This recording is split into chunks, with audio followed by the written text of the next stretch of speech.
Isang doktor mula Maynila ang dumating sa baryo ng Dinggalan. Magaling, magalang at tila perpektong manliligaw para kay Ate Marisa.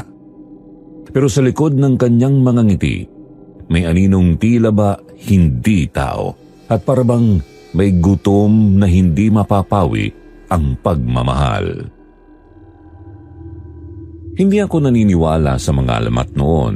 Para sa akin, mga kwento lang yon ng matatanda para takutin ng mga bata. Pero paano kung mismong ate ko na pinakamalapit sa akin ang muntik nang mawala dahil sa isang tao na hindi ko sigurado kung sino ba talaga? Kung nababasa mo ito, gusto ko lang na intindihin mo ako. Hindi ako sanay magsalita ng ganito. Tahimik lang akong tao pero nangyari na ang nangyari. At baka wala na akong ibang magawa kundi isulat lahat para may makaalam. Noong gabing yon, hating gabi nakatayo ako sa gilid ng bintana. Dapat tulog na ako pero may kung anong kaba sa dibdib ko. Malamig ang hangin, pati na ang mga aso sa kanto tahimik. Pero sa gitna ng katahimikan, may narinig akong kakaibang ingay. Mga yabag, mabigat, sunod-sunod, hindi hakbang ng tao. Masyadong malakas, parang tunog ng naglalakad sa lupa pero mabigat. Pinilit kong huwag pansinin, pero kasabay ng yabag na yon may narinig akong mahina pero malinaw na tawa. Tawa ng babae. Tawa ng ate ko. Nanindig ang balahibo ko. Hindi ako agad makakilos kasi alam kong nasa kwarto lang siya katabi ng akin, nakahiga. Pero malinaw, kilala ko yung hagik-hik na yun. Parang may kahalong hiya at kilig. At hindi siya nag-iisa. May boses na lalaki, mababa, parang pamilyar. Mahinang bulong lang pero agad kong nakilala. Si Doc Julian. Simula nang dumating siya dito, halos lahat humanga sa kanya. Magaling daw na doktor, kagalang-galang, mabait at higit sa lahat, interesado sa ate ko. Maraming tuwang-tuwa kasi sa edad ni ate bihira raw magkaroon ng matinong manliligaw. Pero sa loob-loob ko may kung anong hindi ko gusto sa kanya. Hindi ko alam kung bakit. At ngayong naririnig ko sila sa labas, hating gabi habang naglalakad sa ilalim ng buwan, parang mas lumakas ang kutob ko. Sino bang matinong tao ang nagyayaya ng babae sa ganitong oras? Dahan-dahan akong sumilip sa labas. Sa ilalim ng puno ng mangga, nakita ko silang dalawa. Si ate, nakatayo, nakangiti, parang natutulala sa kausap niya. Si Doc Julian, matangkad, naka-dark na coat kahit mainit pa rin ang gabi. Nakaharap sa kanya. Hindi ko makita ng malinaw ang mukha niya dahil natatakpan ng anino. Pero ramdam ko na yung paraan ng pagtayo niya, yung lapit sa ate ko. Parang may mali. Kumigpit ang hawak ko sa bintana. Gusto kong tawagin si ate para papasukin na sa bahay pero parang may pumipigil sa akin. Gusto kong paniwalaan na normal lang ito, na nililigawan lang siya, na wala akong dapat ikatakot. Pero bakit parang may bumubulong sa utak ko na hindi siya dapat sumama? Hindi ko pa alam noon pero tama pala ang kutob ko. Hindi siya dapat lapitan ng ate ko. Sir Jupiter, hello po sa inyo at sa mga tagapakinig ng Sityo Bangungot. Tawagin niyo na lang po akong JR, 21 years old, pero ang isusulat ko po sa inyo ay mga pangyayaring nangyari 5 taon na ang nakakalipas. Noong ako ay 17 pa lang, bata pa at wala pang alam sa takot na hindi nakikita.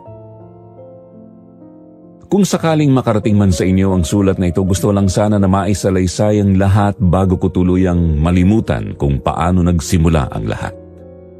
Sa totoo lang, hindi po ako sanay magsalita ng ganito. Tahimik lang po akong tao. At sa edad kong ito, mas gusto ko lang sanang manahimik kaysa magkwento. Pero may mga alaala na kahit anong pilit mong ibaon, bumabalik At minsan, parang mas ligtas na ikwento na lang kaysa itago. Kahit na di ako sigurado kung may maniniwala ba. Ang kwento kong ito ay tungkol sa ate ko, si Marisa, at sa isang taong dumating sa buhay namin na halos bumasag sa katahimikan naming dalawa. Si Ate Marisa ay 31 years old noong nangyari ang lahat ng ito. Malapit po ako sa kanya, halos siya na ang tumayong nanay at tatay ko mula nung bata pa ako. Maaga kasing nawala sina mama at papa.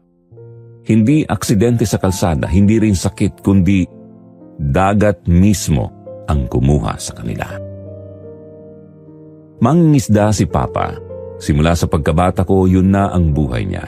Gumigising ng madaling araw, bumabalik ng hapon, dala ang lambat at huli. Alam naming delikado lalo na dito sa Dingalan, Aurora, sa baybayin na malapit mismo sa Sierra Madre. Maganda ang dagat, oo, pero hindi ito maamo. Bigla-bigla na lang dumadating ang alon o yung hangin galing bundok na parang humahampas ng galit. Noong araw na yun, may babala na may paparating na bagyo. Pero matigas ang loob ni Papa. Kailangan daw niyang lumusong kasi kapos na ang kita noong nakaraang linggo.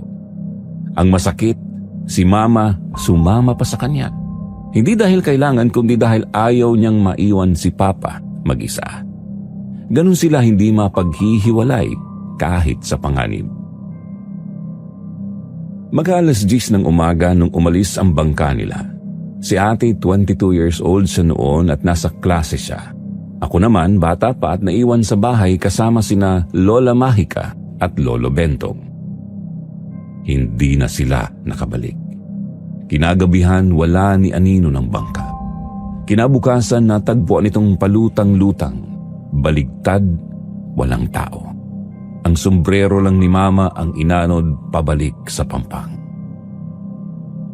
Doon tuluyang nagbago ang buhay namin. At mula noon natutunan kong lahat ng mahal mo pwedeng mawala sa isang iglap. Pero buti na lang graduating na si ate sa community college noon. Scholar siya kaya libre ang tuition. Pero para may maipakain sa amin nagtututor siya ng mga bata sa baryo. Kahit maliit lang ang bayad, sapat na para may pagkain kami araw-araw. Nung panahon na yun, 7 taong gulang pa lang ako. Hindi ko pa maintindihan lahat. Ang alam ko lang mula noon si ate na ang parang nanay at tatay ko na rin. At kahit mahirap, tinapos niya ang kanyang pag-aaral. Pagka-graduate, agad siyang naging public school teacher dito sa baryo at halos lahat ng estudyante niya, parang anak na rin ang turing niya. Sa bahay namin, siya ang maagang gumigising, naghahanda ng almusal, sabay aalis para pumasok sa paaralan. Ako naman, estudyante pa sa high school. Hindi ako masyadong pasaway, hindi rin palabarkada. Mas gusto ko yung nasa bahay, tumutulong sa hardin, nag-aalaga ng tanim o nakikinig na lang sa mga kwento nila lolo at lola. Normal lang naman ang buhay namin noon. Pagpasok sa eskwela, tulong sa gawaing bahay, minsan pakikipagkwentuhan kay Rico. Si Rico, kababata ni ate at kapitbahay namin sa kabila lang ng bakod. Madalas siyang tumulong kay lolo sa pag-igib ng tubig o pag-aayos ng bubong kapag may tagas. Tahimik siyang tao, hindi pala biro pero mabait at maaasahan. Alam kong matagal na siyang may gusto kay ate, pero hindi niya masabi. Para sa akin, nakasanayan ko na andyan si Rico. Parang kuya na rin ang turing ko. Pero sa loob-loob ko alam kong hindi basta-basta ang nararamdaman niya kay ate. Tahimik lang siya, oo, pero halata sa kilos. Ako lang siguro ang nakakahalata. Yung paraan ng tingin niya tuwing dumadaan si ate o kung paano siya biglang lalapit para mag-alok ng tulong kahit simpleng bagay lang. Hindi rin naman pansin ni ate. Maganda siya. Maraming nagtatangkang manligaw sa kanya. Pero sa totoo lang, abala siya sa pagtuturo at pagtulong sa bahay. Masyado siyang responsable at hindi niya iniisip ang sarili niyang buhay pag-ibig. Kapag gabi, madalas nauupo kami ni ate sa may balkonahe. Habang nagkikwento siya ng mga bagay sa trabaho, nakikinig lang ako. Minsan, mga nakakatawang pangyayari kasama ang kanyang mga estudyante. minsan reklamo sa pagod niya. Pero ang gusto ko lagi nang pinaparamdam na hindi ako nag-iisa. Tahimik, simple at halos paulit-ulit ang mga araw namin. Kahit mahirap ang buhay, buo kaming dalawa. Masaya rin kami na nasa tabi pa namin si Lola Mahika at Lolo Bentong. Hanggang sa dumating si Doc Julian at doon nagsimulang mabago ang lahat. Hindi ko makakalimutan yung unang araw na dumating siya sa baryo. Matangkad, maputi, makisig. Doktor daw na galing Maynila. Napagod na raw sa syudad kaya lumipat dito para magbukas ng maliit na klinika. Halos lahat natuwa, lalo na't matagal nang walang permanenteng doktor dito. Kung tutuusin, kailangan nga talaga. Pero habang halos lahat ay humahanga sa kanya, may naramdaman akong kakaiba. Hindi ko alam kung inggit ba o simpleng kaba, pero nung una ko siyang makita, parang may malamig na dumaan sa batok ko. Hindi ko yun sinabi kay ate. Mabilis siyang nakilala ng mga tao. Magaling daw siyang makisama. Magalang at higit sa lahat, interesado siya kay ate. Hindi naman sikreto kasi madalas siyang mag-visit sa eskwela para mag-check up ng mga students. Pero ang totoo, halata namang si ate ang punteriya. Si ate, kahit pa seryoso sa buhay, una ko siyang makita na interesado. Bihira lang kasi siyang ligawan ng isang matinong lalaki. Yung mga ibang taga dito na nagkakakrush sa kanya, hindi niya tipo. Sabi ng mga kapitbahay, pagkakataon na raw yun. Doktor na, gwapo pa, mabait, ano pa ba ang hahanapin? Pero ako, iba ang nararamdaman. Minsan nakikita ko kung paano siya tumingin kay ate. Hindi yung tipikal na malumanay at magalang. Para bang masyadong matalim, masyadong nakatutok. Parang lahat ng atensyon niya nasa kanya lang. May mga oras na nagkakasalubong ang tingin namin at sa bawat pagkakataon, parang sinusuri niya rin ako. Isang gabi habang naglalakad kami ni ate pauwi mula sa tindahan, nadaanan namin siya. Nagmagandang gabi siya at gaya ng dati, may dalang malawak na ngiti. Nag-offer siyang ihatid kami pauwi. Tumanggi ako agad pero si ate ngumiti lang at nagsabing, baka pwede naman minsan. Simula noon, parang lalo siyang naging malapit kay ate. May mga pagkakataong pag-uwi ko galing school, nandoon siya sa bakuran nakikipag-usap.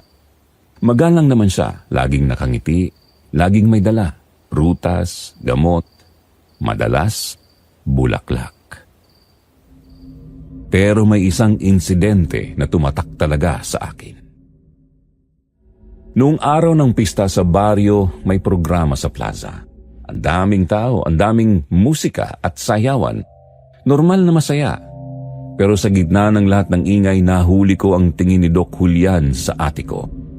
Hindi siya nakatingin na parang nag-aalaga, kundi parang may inaangkin. Nakangiti siya, oo, pero malamig ang dating sa akin. Hindi lang basta sa paraan ng tingin niya ako kinikilabutan. May mga pagkakataong kasabay ko silang lumalakad pauwi at napapansin kong hindi nagbabago ang yabag niya. Laging pantay, parang walang bigat.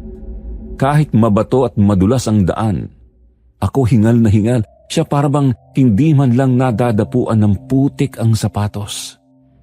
Doon ko unang naramdaman na hindi lang kakaiba ang presensya niya, parang may mali sa mismong paraan ng paggalaw niya.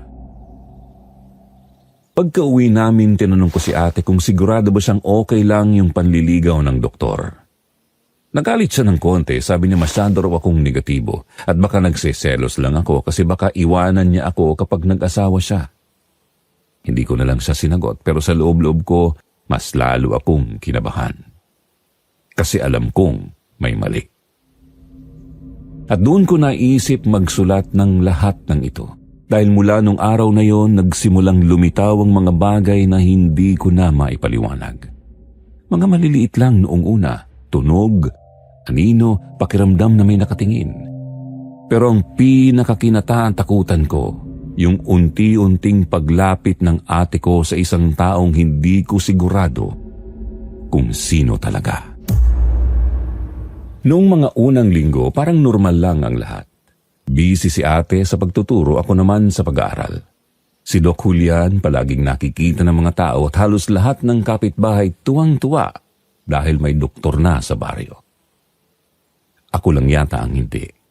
Hindi ko rin alam kung bakit, basta may nararamdaman akong hindi maipaliwanag. Sa paglipas ng mga araw, unti-unting nagiging malapit si Ate Marisa kay Dr. Julian. Napapadalas kasi ang paghatid sundok ni Doc kay ate. Tuwing umaga, naghihintay siya sa kanto bago pa man kami makalakad papuntang eskwela. Nakaputing polo, malinis at laging may dalang maliit na bouquet ng bulaklak o minsan supot ng prutas.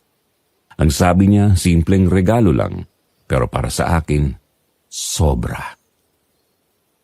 Pagdating ng hapon, naandyan ulit siya, maghihintay sa labas ng gate ng eskwela. Hawak na naman ang kung anong regalo, tapos ihahatid si ate pauwi. Noong una, pilit siyang tinatanggihan ni ate. Nahihiya siguro, baka hindi sanay sa ganoon. Pero mabait daw si Doc. Hindi nagagalit, hindi rin nauubusan ng paraan para magpakita ng atensyon. Kaya kalaunan, naging parang normal na lang ang hatid sundo. Ako, madalas nakikisabay din. Kahit wala akong klase, kahit minsan naiirita na si ate at sinasabing kaya na niya, hindi ko maiwan. Pakiramdam ko, kailangan kong makita lahat. Doon ko mas napansin yung mga tingin ni Doc Julian sa kanya. Habang naglalakad, nakatuon lang kay ate, parang wala ng ibang tao sa paligid. At kapag nag-aabot siya ng bulaklak, halos hindi na siya kumukurap. Nakangiti, pero may bigat sa mata. Sa baryo, mas lalo siyang kinagiliwan. Ang sabi ng mga kapitbahay, buti na lang at may lalaking seryoso kay ate. Trabaho, may dangal at halatang porsigido. Tuwing makikita nila yung mga bulaklak na inuuwi, may mga biro pang, aba, malapit na tayo maghanda ng kasal. Ako, imbis na matuwa, mas lalo lang akong kinabahan. Hindi ko alam kung bakit, pero may kung ano talagang hindi tugma sa lahat ng ipinapakita ni Doc Julian. Pero habang lalong nagiging parte ng araw-araw namin si Doc Julian, doon din nagsimulang mabago si ate. Hindi agad halata, mga simpleng bagay lang noong una. Pag-uwi niya galing trabaho, madalas tahimik siya, parang wala sa mood makipagkwentuhan. Di tulad ng dati. Minsan nakatitig lang siya sa kawalan habang hawak pa yung bulaklak na ibinigay ni Doc. Kapag tinatanong ko siya, sasagot ng, "Pagod lang ako, JR." Napansin ko rin na mas madalas siyang mapapansin sa salamin para bang palihim na sinusuri ang sarili. Inaayos ang buhok o nginingitian ang refleksyon niya. Hindi ito dating gawi ni ate. Siya yung tipong laging diretso, praktikal, walang pakialam kung may pulbo ba sa mukha o wala. May mga gabi rin na bigla na lang siyang magpapabuntong hininga, tapos tatahimik. Kapag kinukulit ko kung may problema, ang sagot niya lang, wala, kulang lang sa tulog. Pero isang gabi, may napansin akong kakaiba. Nakaupo si ate sa may balkonahe. Nakayuko, parang lutang ang isip. Nilapitan ko siya at tinanong kung ayos lang. Bigla siyang napalingon sa akin, mabilis, parang nagulat. Pero ang hindi ko malilimutan ay yung mga mata niya. Parang namumula, parang galing sa iyak. Pero wala naman akong narinig. Ngumiti siya pagkatapos pilit at sabay sabing, "Okay lang ako, JR, matulog ka na." Minsan naman habang naglalatag ako ng gamit sa hapag, napansin kong si ate, tahimik lang na nakangiti habang hawak ang isang bulaklak na iniwan ni Doc. "Alam mo, JR," bulong niya sa akin, "hindi ko inakalang may lalaki pang ganito kabait at kaginoo. Hindi tulad ng iba, puro salita. Si Julian, iba." Ngumiti siya ng marahan na para bang bata ulit. Kanina lang dinulungan niya si Mang Cardo magbuhat ng sako kahit hindi niya trabaho. Tapos dinalhan pa ako ng gamot para sa ubo. Saan ka pa makakahanap ng ganyang lalaki? Kung ibang tao ang makakarinig, iisipin nilang ito na ang pinakamasayang sandali sa buhay ni ate. Pero ako na kapatid niya, hindi ko maiwasang mapansin ang bigat sa likod ng ngiti. Ang labi niya nga ay nakataas pero ang ilalim ng mata niya namumugto at nangingitim. May kakaibang lungkot sa likod ng kinang na pilit niyang ipinapakita. At sa bawat salitang binibitiwan niya, ramdam ko ang pagkakapit, hindi ng pusong umiibig kundi ng taong dahan-dahang inuubos ang sarili. Gusto kong isipin na baka stress lang talaga siya, pero kinabahan ako. Dahil habang kinakausap ko siya, pansin kong nanginginig ang mga kamay niya. Hinayaan ko na muna siya dahil baka gusto niyang mapag-isa. Sir Jupiter, wala akong ibang gusto kundi ang maging masaya si ate.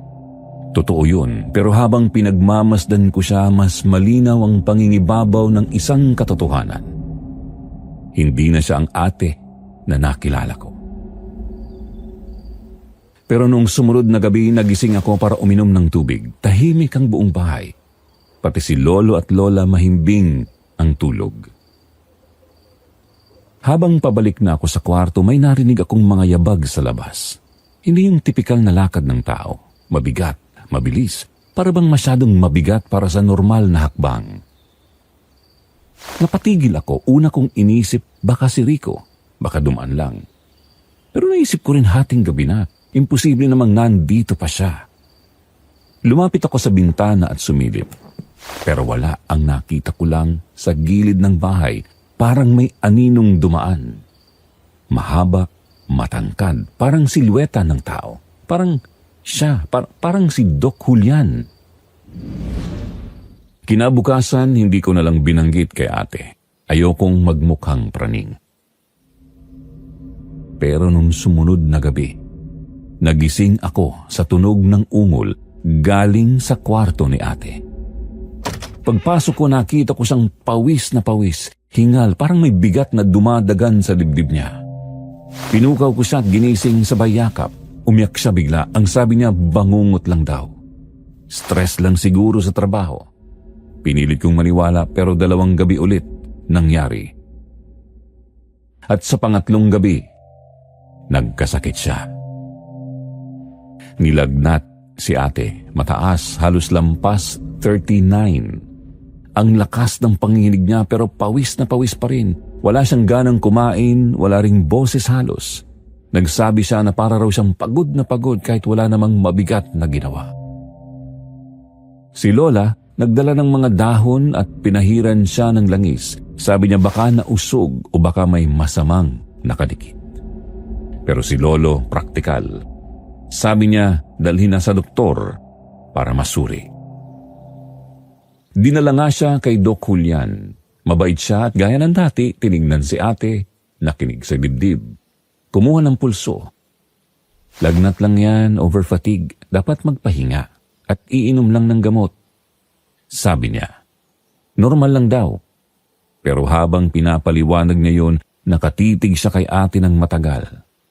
Hindi niya ako pinansin. Parang wala ako doon. Pag-uwi namin, umayos ng kaunti si ate. Bumaba ang lagnat pero naging mahina siya. Madalas nakahiga. Madalas din tulog. Kapag ginising ko, sinasabi niyang may mga panaginip siya pero hindi niya maalala ng buo. Ang natatandaan niya lang may mabigat sa dibdib niya at may malamig na tinig na parang bumubulong. Sinabi ko kay Lola, ang sagot lang niya, baka masyado lang akong praning, baka dala ng takot ko sa pagkawala ng mga magulang namin at baka natatakot akong mawalan ulit. Si Rico naman, nung nabanggit ko, hindi siya nagsalita. Tumingin lang siya sa lupa at tumango, pero halata na ayaw din niya si Doc Julian. Hindi nga lang siya diretso magsabi. Mula noon, mas naging mapamatsyag ako. Napansin ko yung mga aso sa baryo. Kapag dumadaan si Doc Julian, hindi tumatahol. Tahimik lang sila. Kahit yung mga dating nangangagat. May mga bata rin sa eskwela ni ate na biglang umiiyak kapag malapit siya. Sabi ni ate, baka suplado lang yung doktor sa tingin ng mga bata. Pero para sa akin, hindi ganon kasimple. Isang gabi nakaupo ako sa balkonahe. Sa malayo nakita ko ang anino ni Doc Julian. Nakatayo sa may gilid ng bakod. Pero wala naman akong narinig na yabag papalayo. Wala ring pinto na bumukas o sumara. Pagkindat ng mata ko, wala na. Kapag kinausap ko si ate tungkol dito, lagi niyang sagot, "Si Doc Julian? JR, mabait yun. Huwag ka mag-isip ng masama." Pero hindi ko mapigilan ang kaba. Hanggang sa isang gabi, nagising ulit ako sa tunog ng mga mabibigat na yabag. Hindi na ito parang basta tao lang na naglalakad. Paikot-ikot sa labas ng bahay. Bumangon ako, lumapit sa bintana at sumilip. Wala akong nakita, pero sa bakuran, nakatayo si Ate Marisa, nakatitig sa bakod, nakapikit parang tulog. Nang gabing yun, halos hindi na ako nakatulog kahit nadatnan ko si ate na nakabalik na sa higaan, parang hindi mawala sa isip ko ang itsura niya sa bakuran. Nakapikit pero nakatayo, para bang may humihila sa kanya palabas ng bahay. Kinabukasan, sinubukan kong ikwento kay Lola Mahika ang nakita ko. Pero ang sabi niya, baka raw naglalakad lang ng nakapikit si ate. Sleepwalking. May bamahiin pa nga siya na huwag daw gisingin ang taong naglalakad ng tulog. Baka raw mapuruhan ang kaluluwa. Ako hindi kumbinsido, pero wala rin akong matibay na patunay. At si ate mismo umaga pa lang parang walang naaalala. Tawa pa siya ng tawa nang ikwento kong naglakad siya sa labas. Sabi niya, baka raw ako ang bangungot.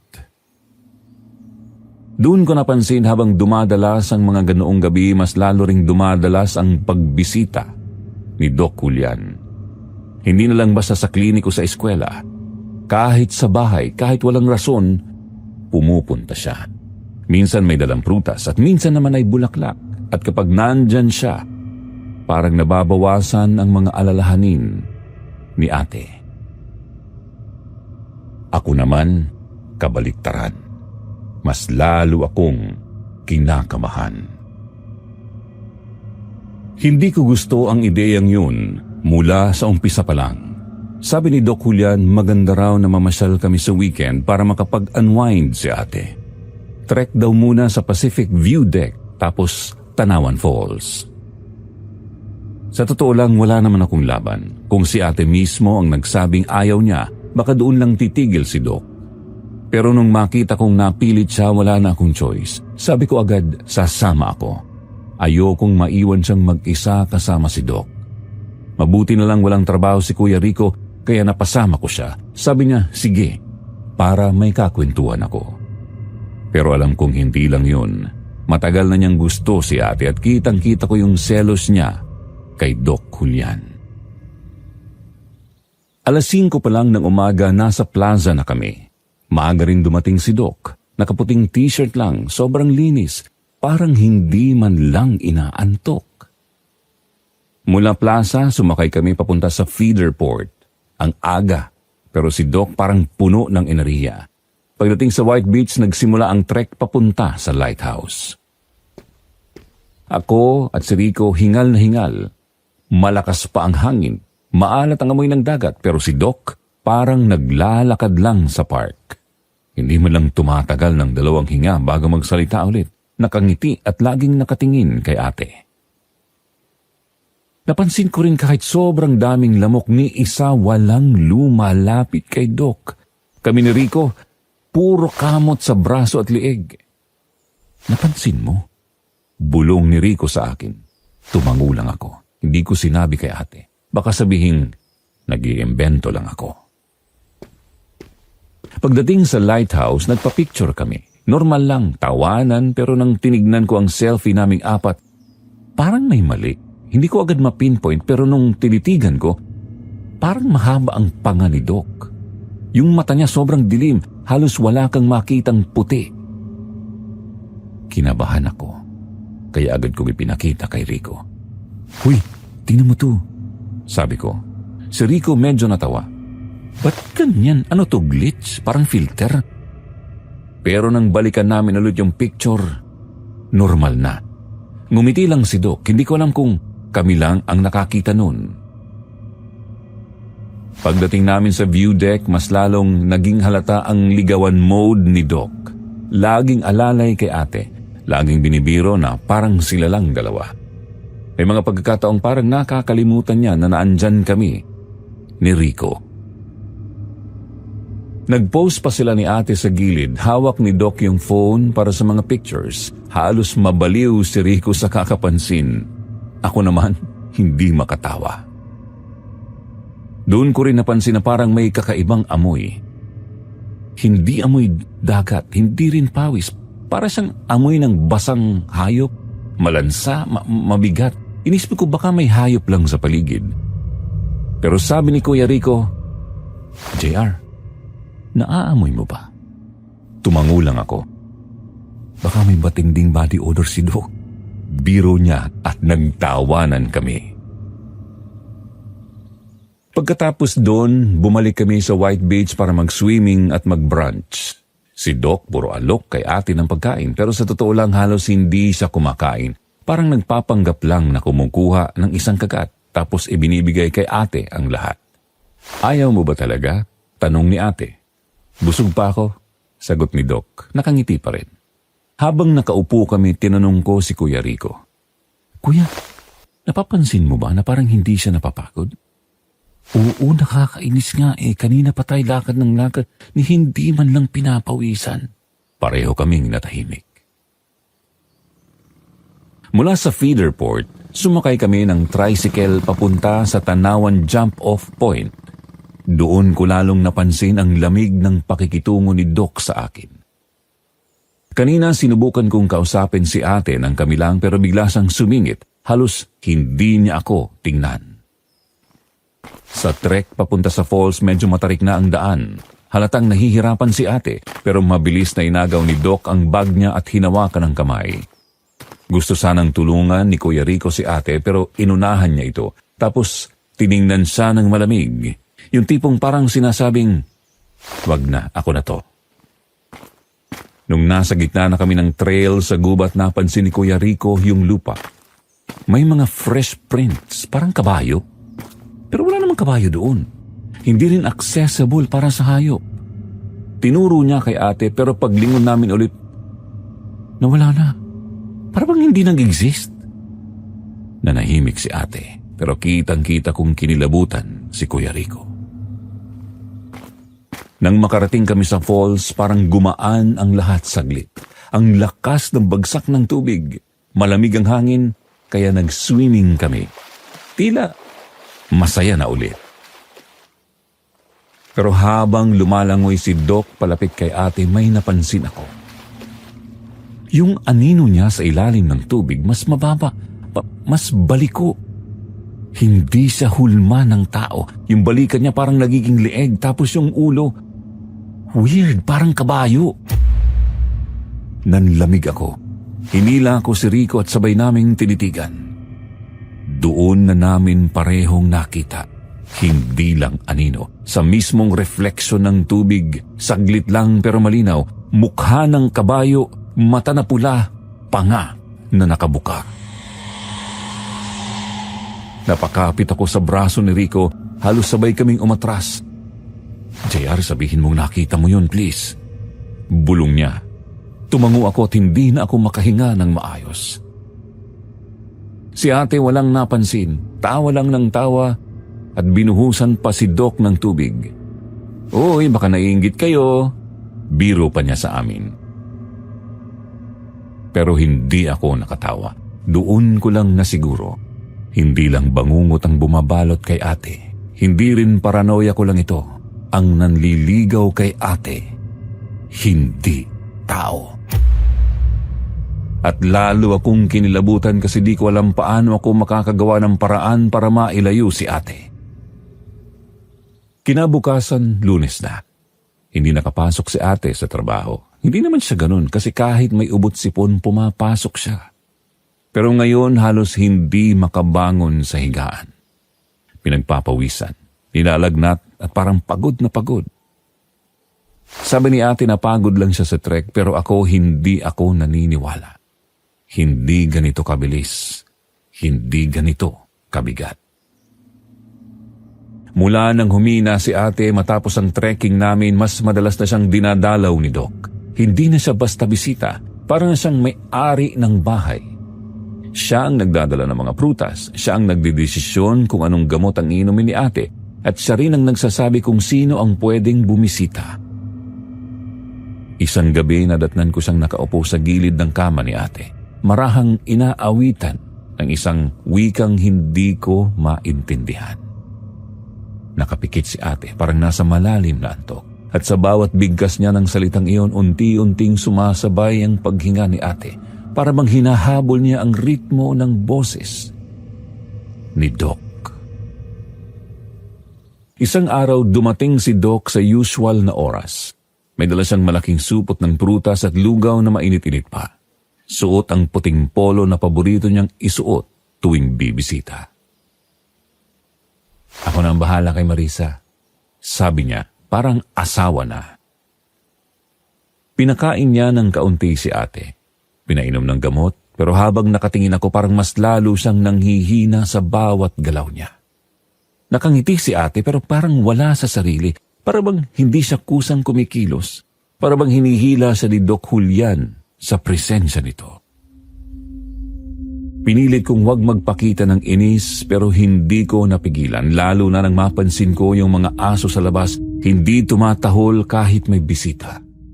Karaniwan kahit kapitbahay lang dumaan ang ingay ng mga aso, pero tuwing si Doc Julian ang pumupunta, tahimik, walang reaksyon.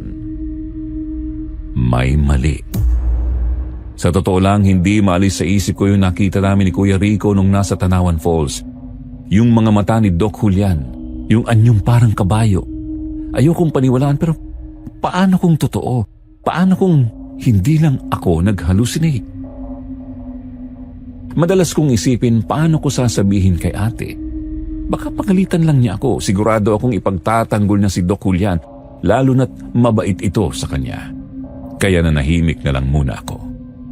Pero habang mas pinipili kong magtimpi, mas bumabalik sa isip ko ang mga kwento ni Lolo Bentong.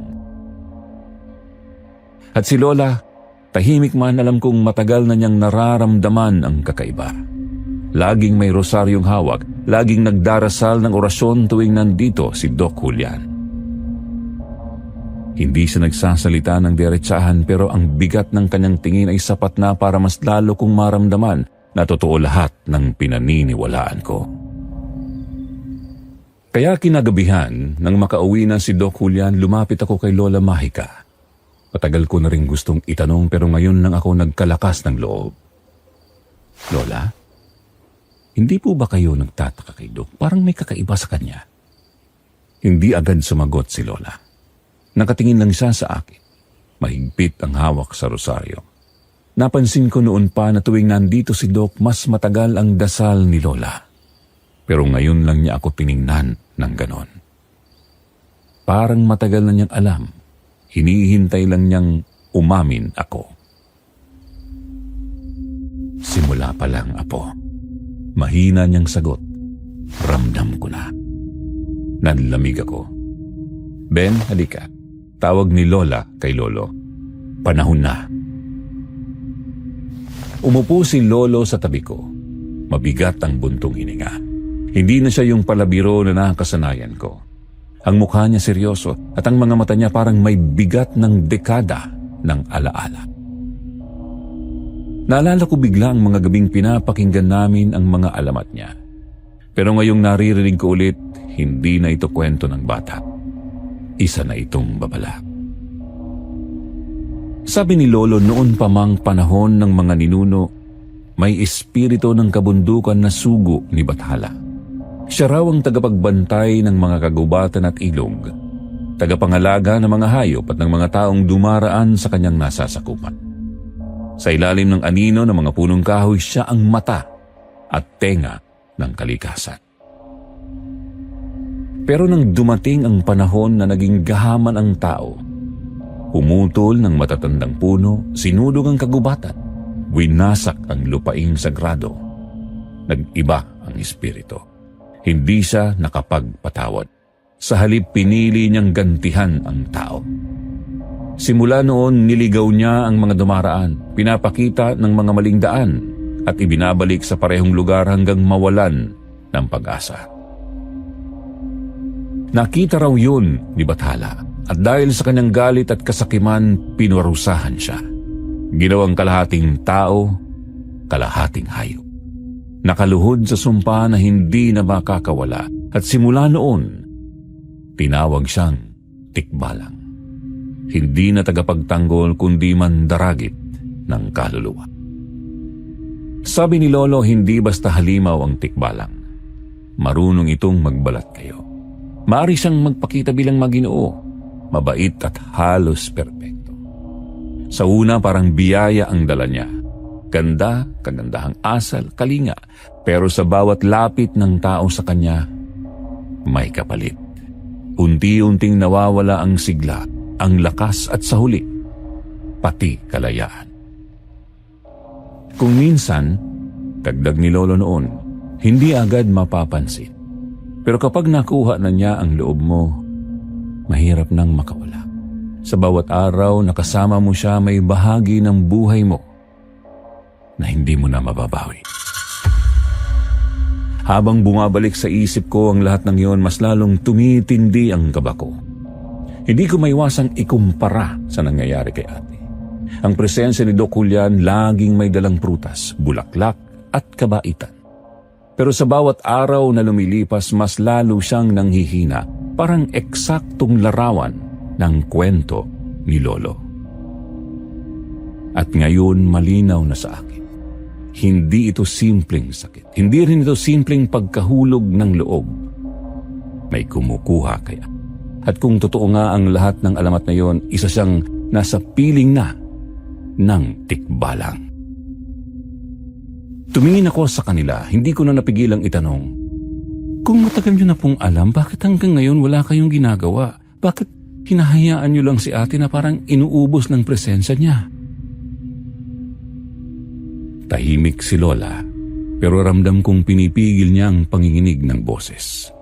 Si Lolo naman ang unang sumagot, mababa ang tono. Hindi ganon kadali, Apo. Ang nilalang na yun, hindi basta-basta kinakalaban.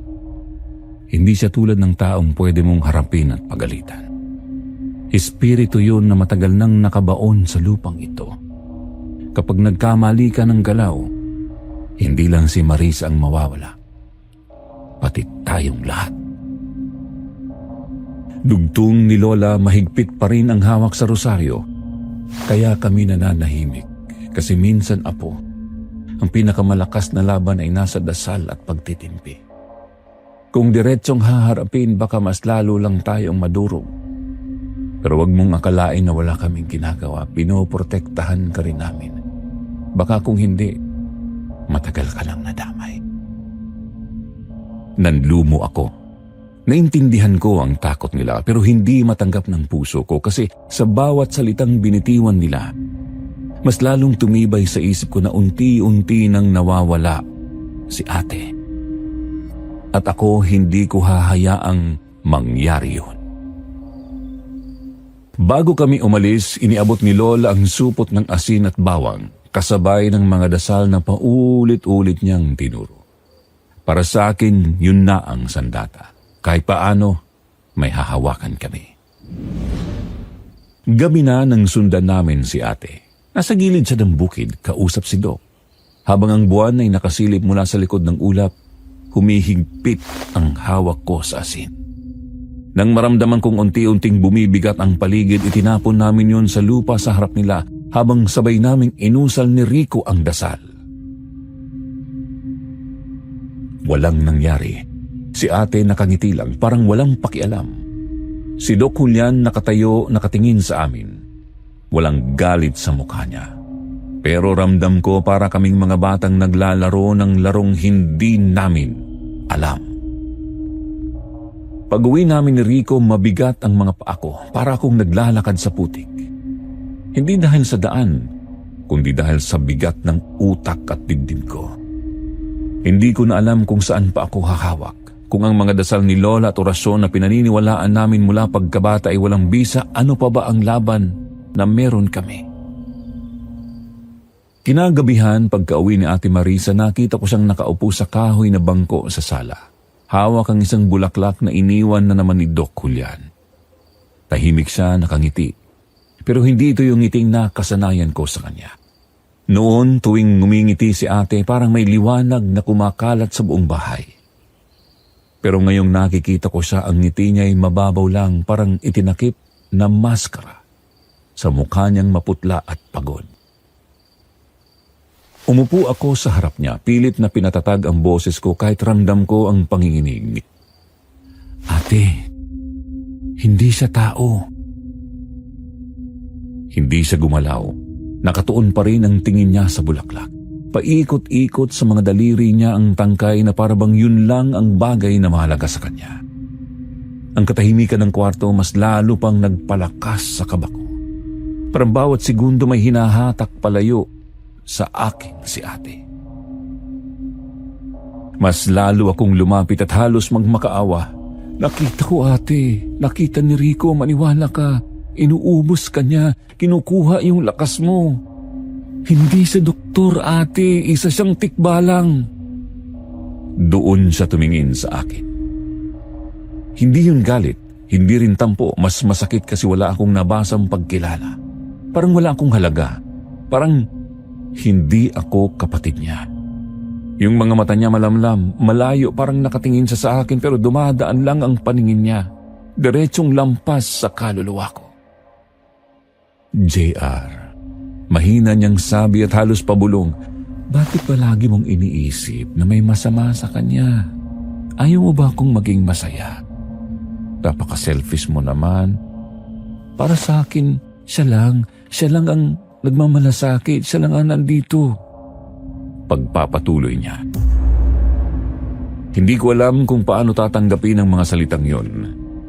Para akong binuhusan ng malamig na tubig pero sa halip na gisingin ako, mas lalo akong nalunod. Ako na araw-araw niyang kasama, ako na tinagurian niyang bunso niya. Ako na ipinagtanggol niya sa lahat ng bagay, biglang ako ang naging masama. Ako raw ang makasarili, ako raw ang humahadlang sa kasiyahan niya. Gusto kong sumagot at gusto kong isigaw na hindi yun tunay na saya, na hindi yun pagmamahal kundi lasot. Pero nang tumingin ako sa mga mata niya, wala na akong nakitang puwang. Parang may kurtinang nakababa sa pagitan naming dalawa na kahit anong gawin ko, hindi ko siya marating. Tahimik kong pinanood kung paano siya tumalikod, bit-bit pa rin ang bulaklak na kanina pa niya hawak. Dahan-dahan siyang naglakad papunta sa kwarto, parang batang nahulog sa panaginip na ayaw nang magising. At ako naiwan sa sala. Nakapako sa upuan, walang lakas ni salita, ni galaw. Nang marinig kong sumara ang pinto, doon bumigay ang dibdib ko. Hindi ko alam kung paano ko pa siya mahihila pabalik. At mas masakit, hindi ko sigurado kung gusto pa ba niyang bumalik. Sa gabing yon, unang beses kong naramdaman na baka hindi na ako ang kapatid niyang kilala niya. Baka sa isip ni ate, ako na ang kalaban niya. Hindi ko alam kung paano ko pakakayanin. Sa bawat araw na lumilipas, mas lalo kong nakikita kung gaano kalapit si ate kay Doc Julian. Halos lahat ng kapitbahay sinasabi na parang sila na. Hindi man niya diretsong kinukumpirma pero ramdam ko bawat tingin, bawat ngiti. Parang hindi na ako kasama sa mundo ni Ate Marisa. Kapag magkasama sila, nakangiti si ate pero ako lang yata ang nakakapansin na hindi yun yung dating ngiti niya. Oo, nakataas ang labi pero mabigat ang mata. Parang lagi siyang pagod. Sa eskwela, pinipilit pa rin niyang pumasok, magturo, ngumiti sa mga estudyante niya. Pero pag uwi, halos bagsak siya sa kama. At tuwing nasa paligid si Doc Julian, para siyang nagkakaroon ng kakaibang lakas. Pero pagkatalikod nito, unti-unting nauupos ulit. Alam ko, iniisip niya ayaw ko siyang maging masaya o baka naman nagsiselos ako. Pero hindi yun totoo. Wala akong ibang gusto kundi ang kasiyahan at kaligtasan niya. Ang iniisip ko lang naman ay paano kung mali ang dahilan ng ngiti niya, paano kung unti-unti lang siyang nauubos. Kaya sinubukan kong magbantay. Kahit saan sila magpunta, sinusubukan kong sumabay o kahit nakasilip man lang mula sa bintana. Kahit walang sinasabi si ate, alam kong naiirita na siya. Minsan pa nga tinanong niya ako kung bakit hindi ko raw siya kayang pabayaan. Hindi ko siya masagot. Ang tanging sagot ko lang, "Ate, gusto ko lang masiguro na ligtas ka." Pero dumating yung araw na mas lalong gumulo ang lahat. 3 araw siyang nawala. Wala man lang paalam. Nagsimula na akong kabahan. Kinausap ko sina lolo at lola pero ang sabi lang nila baka kasama si Doc Julian. Hindi raw nila napansin kung kailan umalis si ate.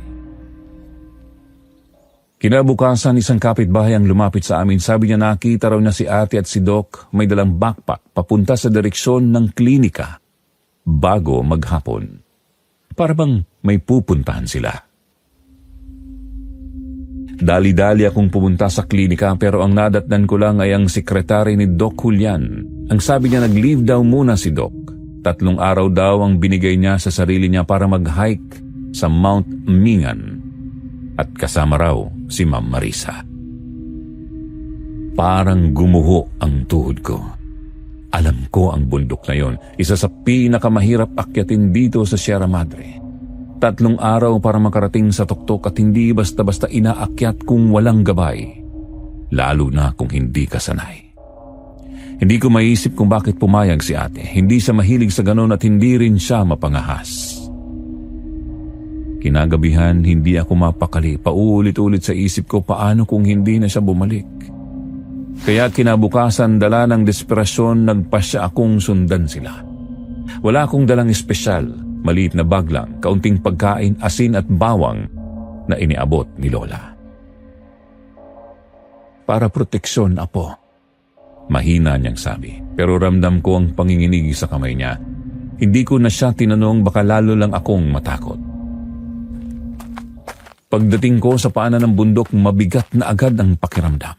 Makapal ang hamog, parang may mga matang nakamasid sa bawat hakbang ko. Wala akong makausap na tao, para bang biglang nawala ang mundo. Sinubukan kong pumasok sa makipot na daan pero ilang minuto pa lang nagtataka na ako. Yung parehong puno ng balete at malaking bato na dinaanan ko kanina nasa harap ko ulit. Paikot-ikot lang ako. Mas lalo akong kinabahan nang mapansin kong wala na akong naririnig na kahit ano. Wala ang kuliglig, wala ang mga ibon. Ang tanging naririnig ko lang yung sarili kong paghinga at mga yabag. At minsan sa pagitan ng mga hakbang ko parang may isa pang sumusunod. Mas mabigat, mas malakas. Pero tuwing lilingon ako, wala. Lumalim ang hamog at sa di kalayuan may nakita akong anyo. Kalahating kabayo at kalahating tao. Nakatayo lang sa gitna ng daan. Hindi kumikilos, hindi rin lumalapit. Nakatitig lang. Naramdaman kong bumigat ang hangin at parang dinidiin ako sa lupa. Hindi ako makahinga. Naalala ko ang babala ni Lolo. Na ang tikbalang ililigaw ka hanggang mawalan ka ng lakas at doon ako nagpasya. Huminto ako, naupo sa bato at humagulgol. Hindi ko na kaya. Hindi ko alam kung nasaan si ate at hindi ko alam kung buhay pa ba siya. Bumaba ako sa bundok na parang bangkay, bit-bit ang bigat ng pagkatalo. Pag-uwi ko, basang-basa ako sa ulan at hindi lang basta ulan. Kahit tirik ang araw, bumubuhos ang tubig mula sa langit. Sun shower. Doon ako tuluyang natigilan. Kasi sabi ng matatanda kapag umulan habang maaraw, may kasal ng tikbalang. At doon ko naintindihan, baka sa mismong oras na yon ikinakasal na si ate sa nilalang na inaakala niyang doktor. Hindi na ako halos makagalaw at hindi ko na alam kung paano pa siya maililigtas. Ang tanging naiwan sa akin ay ang takot at ang sakit ng pakiramdam na baka huli na ang lahat. Kasi ramdam ko ito na yun. Ito na ang sinasabi ni na Lolo at ito na ang oras na tuluyan ng mawawala si ate. Pagdating ko sa bahay, basang-basa, walang lakas, agad akong sinalubong ni Lola at Lolo. Hindi na ako nakapagsalita, hindi ko na rin kinaya ikwento ang nakita ko. Pero nang marinig ni Lola na bumuhos ang ulan habang tirik ang araw, napahawak siya agad sa rosaryo. Seryoso ang mukha ni Lolo, wala nang paliwanag na kailangan. Alam nila. Ngayon na, sabi ni Lolo, at agad nilang inilabas ang lahat ng maaari nilang gamitin. May asin na ikinalat sa bawat sulok ng bahay, bawang na isinabit sa mga pintuan at bintana, mga orasyong paulit-ulit na binubulong ni Lola habang nanginginig ang boses. Ako pinilit kong sumunod sa bawat utos nila kahit nanginginig ang tuhod ko. At sa payo ni Lolo binaligtad ko ang suot kong t-shirt at pantalon, isang lumang paraan para lituhin at kontrahin ang tikbalang. Ang buong bahay amoy bawang, amoy usok ng kandila, ang hangin parang may bigat. At sa labas rinig pa rin ang buhos ng ulan kahit maliwanag ang langit, ang bawat patak parang martilyo sa bubong. Magdamag kaming nakabantay, nakasindi ang kandila, nakakalat ang asin. Si Lola hindi tumigil sa pagdarasal. Si Lolo hawak ang gulok kahit alam naming wala iyong silbi. Ako halos hindi makahinga sa kaba. Pero habang lumalalim ang gabi, walang dumating, walang sumilip, walang himala. Hanggang sa mapagod na lang kami, tuluyang bumigay ang katawan ko at nagising na lang ako sa liwanag ng umaga. At doon sa pintuan, may kumatok. Dahan-dahan kong binuksan at doon ko sila nakita. Si Ate Marisa nakatayo sa harap ng pintuan, maputla, basang-basa ang buhok na parang galing pa rin sa ulan. Nakasuot pa rin siya ng parehong damit mula ng araw na nawala siya, gusot at may bahid ng putik. Ang mga mata niya walang direksyon, nakatitig sa kawalan na parang hindi niya alam kung saan siya naroroon. At sa tabi niya, si Kuya Rico. Hingal, sugatan, may bahid ng dugo at gasgas ang braso at binti. Nakalugmok ang balikat niya sa pagod. Pero buo pa rin ang titig niya habang alalay si ate na makapasok sa loob ng bahay. Halos mabasag ang dibdib ko sa nakita kong yon, parang sa kanya bumagsak lahat ng bigat ng laban. Hindi na kailangan ng salita.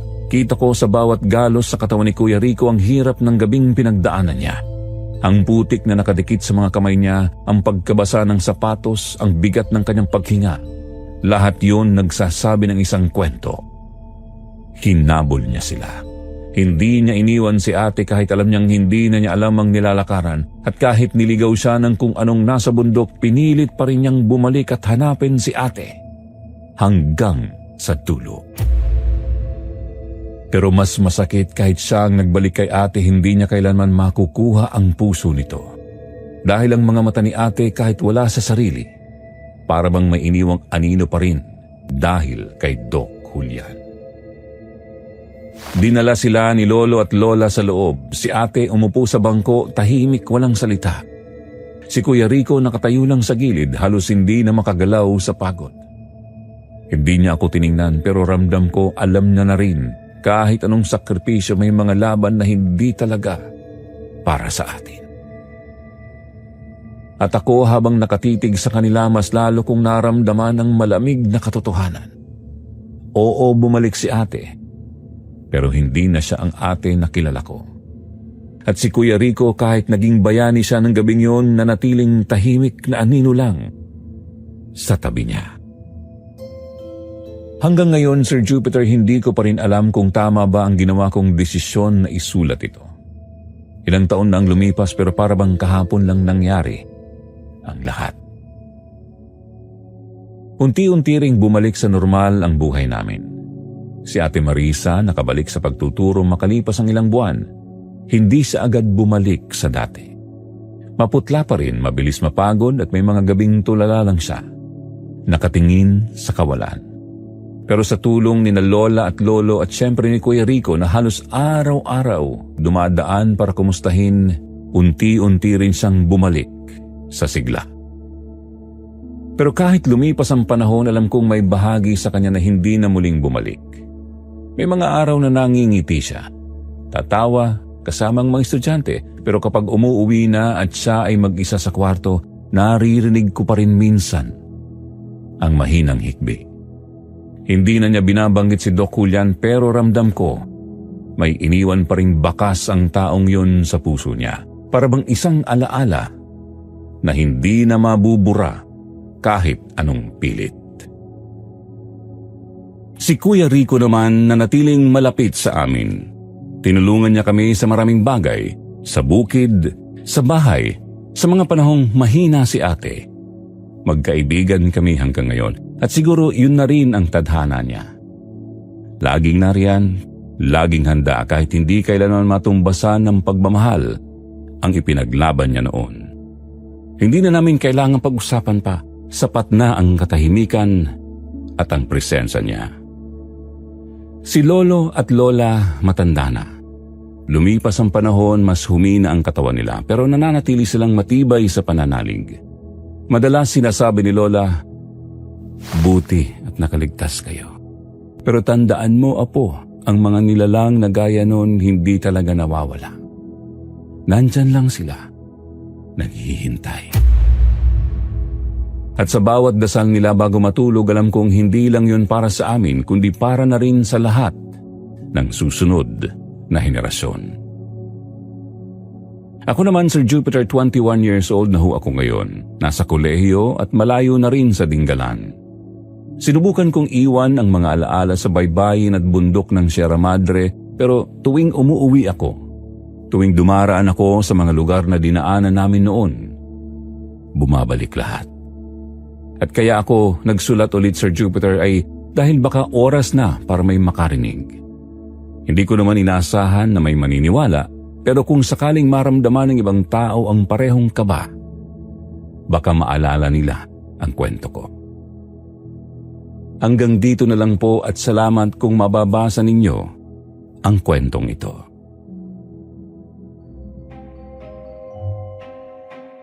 Mga kasityo bangungot, para sa aking 7 out of 10 ang kwento.